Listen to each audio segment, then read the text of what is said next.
Berzaín Miranda Borrás, presidente de la Alianza del Transporte Organizado del Estado de Chiapas. En enero dijeron las autoridades de movilidad y transportes que van a empezar con la entrega de concesiones, al menos eso es lo que se propone, y aseguran que empiezan por Tuxtla. ¿Cómo están ustedes como gremio ya preparados para esta situación?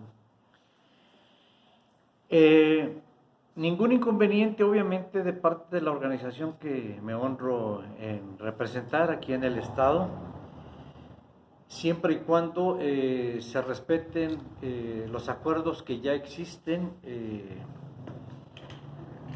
Hace 2 años, más o menos aproximadamente, si no es que más, las organizaciones, precisamente cuando el servidor de ustedes se encontraba privado de su libertad,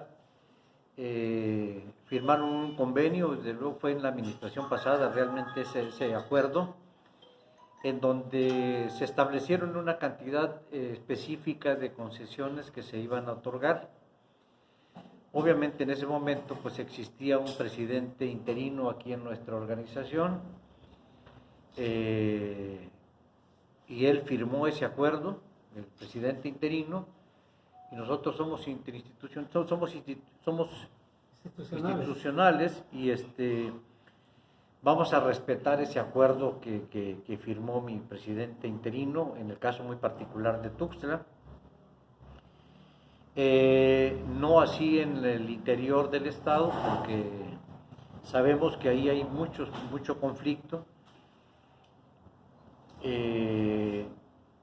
Ojalá, y si se van a dar las concesiones en el interior del estado también, pues ojalá y se respete al verdadero trabajador del volante, porque en muchos de los casos, por eso nosotros hemos exigido que se instalaran los consejos consultivos a efectos de transparentar el otorgamiento de concesiones. No era de que, como siempre han criticado a un servidor de ustedes que se opone al concesionamiento, cosa que no es cierto. Lo único que nosotros buscamos es de que se haga justicia al verdadero trabajador del volante, el que ha sudado la camiseta. La ley establece eso precisamente, que se deben otorgar las concesiones en función de 2 factores fundamentales. Primeramente, la antigüedad, por orden cronológico de las solicitudes de concesión, porque resulta que salen beneficiados los que hay quienes no tienen ni siquiera expediente, pero tuvieron dinero, tuvieron la capacidad económica para sobornar y están gozando y gozan muchas veces de un beneficio inmerecido. Sin embargo, el verdadero trabajador del volante sigue rezagado. Por ello, nosotros estamos totalmente de acuerdo en que se otorguen las concesiones, pero siempre y cuando se haga justicia al verdadero trabajador del volante, porque muchas veces el verdadero trabajador del volante no tiene el recurso económico suficiente para sobornar a los malos funcionarios y por ello sus derechos siguen siendo vulnerados. ¿Cuántos trabajadores? Mientras se respete el derecho de quienes han dejado parte de su vida detrás de un volante, no tenemos ningún inconveniente, por el contrario, respaldaremos esa postura. ¿Cuántos trabajadores del volante se verán beneficiados en esta alianza en la entrega de las concesiones, contador? Bueno, quiero decirle que en el caso nuestro muy particular no somos gestores de concesiones. Nosotros representamos a los transportistas que son concesionados. Bien. Sin embargo, reconocemos también a aquel que se haya dedicado al oficio de chofer. Entonces, y a ellos vamos a respaldarlos. En el sector, todo quien se ha dedicado al transporte pues, es ampliamente conocido. Pero ya cuando a veces se dan los concesionamientos, de repente ya empezamos a ver caras nuevas, ¿no? Que cosa que no corresponde. Y de ahí es en donde nosotros estamos en contra de que se beneficie a alguien que no sea merecedor de una concesión. Oye, y el acuerdo que ya dejaron firmado y que te comprometes a cumplir, a respetar, más que nada. A respetar, perdón, ¿qué es lo que se comprometieron?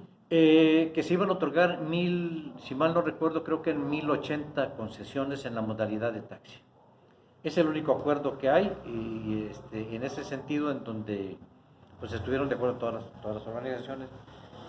Hay municipios que sabemos que hay algunos convenios, pero que lo hicieron de manera aislada, en donde entonces obviamente no vamos a respetarlos. ¿Esta cantidad de concesiones es para todo el estado? No, es exclusivamente para Tuxtla lo que se firmó en ese entonces, O sea, en la administración pasada. ¿Podrían ya otorgarle concesión a estos taxis que andan con placas de particulares? Podrían ser algunos, pero no todos, porque quiero decirles que el haber dado números económicos, hay vehículos, hay quienes tienen hasta 2 o 3 vehículos con el mismo número económico y obviamente no se trata de regularizar todo, se trata el que entró dentro de ese acuerdo que fue entre las autoridades y entre todas las dirigencias de transporte. Detrás de este número de vehículos posiblemente a concesionarse en Tuxtla Gutiérrez, hay políticos. Lamentablemente es una realidad. Digo, no me consta, no puedo señalar, pero lo más seguro es que sí. ¿No lo han detectado? No, porque en esta parte un servidor de ustedes no intervino en esas reuniones que se llevaron a cabo. Contador, el tema de Uber, ahí está inmiscuido el secretario de Transporte, no les permite trabajar. Seamos, tiene nombre y apellido. Es correcto. El tema de Uber, nosotros no estamos en contra de la competencia legal, no estamos en contra de esas empresas extranjeras, pero siempre y cuando cumplan con la norma. Si se quieren dedicar al transporte en Chiapas, pues tendrán que gestionar una concesión. Teniendo una concesión, pues adelante. Pero en las condiciones en que están entrando, como han entrado en muchos países, como han entrado en algunos estados, no estamos de acuerdo, por supuesto, porque estamos no solo defendiendo la fuente de trabajo de nuestros operadores, la fuente de trabajo de nuestros compañeros transportistas que todavía trabajan su vehículo, no solo estamos defendiendo el patrimonio de la familia transportista, sino que estamos defendiendo la soberanía nacional. Como organización nacional, su servidor es el presidente honorífico vitalicio del Movimiento Nacional Taxista y Transporte en general, y nosotros vamos en contra, incluso ya hemos ganado los amparos en varios estados, hemos sacado ya a Uber de varios estados, sacado de la prestación del servicio con vehículos privados. Estamos en la mejor disposición con todos los gobiernos en nuestro país a que presten el servicio siempre y cuando hagan sus gestiones, tengan una concesión, para que tengan las mismas obligaciones que tienen los concesionarios, porque de lo contrario, el gobierno de México está perdiendo soberanía contra las empresas extranjeras. Son recursos que se va un 30% del costo de cada dejada se va a paraísos fiscales en otros países, que ni siquiera queda ese dinero aquí. Hay una fuga de divisas, de recursos. Entonces, y además pierde la rectoría del Estado, porque los concesionarios están sujetos a una tarifa, los concesionarios están en una base de datos de la propia dependencia, en donde si alguien comete algún ilícito, algún vehículo concesionado, con el número económico, con el número de placa, saben de quién es, porque está en la base de datos de las autoridades, saben quién es el concesionario, saben quién es el operador, saben su domicilio y tienen la facilidad para fincarle responsabilidades, cosa que no ocurre, por ejemplo, con las empresas de Cabify, Didi, de Uber y todas las demás que han salido, porque quien tiene la base de datos pues, es la empresa. Da de alta el que quiere, da de baja el que quiere. Entonces está perdiendo autoridad el gobierno, está perdiendo la rectoría. Por eso nosotros estamos en contra.